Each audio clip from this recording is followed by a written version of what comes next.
Talk about a beautiful time of year. It is cherry blossom time in Washington, but this year is extra special. The warm weather is making the trees bloom early. You may be seeing something similar where you live.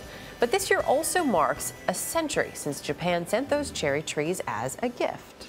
Whit Johnson is watching the show of the tidal basin in Washington. Whit, good morning. Charlie, good morning to you. Yes, that show underway. You can see some of the pink flowers already starting to appear. The National Park Service says this won't be the earliest bloom on record, but it'll be close. Twice they've had to move up their cherry blossom forecast for this special anniversary.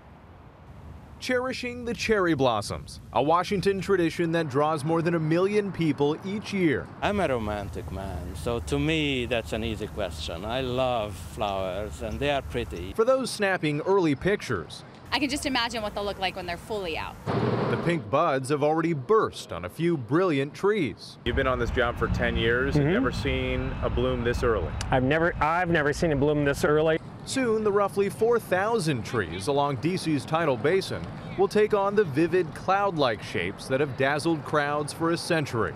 So this is one of the original trees here, right? As far as we know, yes. It's certainly and you can tell just older. by looking at it. Exactly. Anne McClellan wrote the book on D.C.'s cherry blossoms, literally. In fact, she wrote two. It's always been something that it renews itself year after year, and yes, is an important expression of international friendship. 2,000 were delivered in 1910, a gift from the city of Tokyo.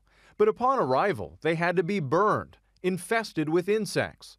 Just 2 years later, the Japanese sent 3,000 more, an experience that has withstood the test of time, much like the friendship between the two countries that started it all.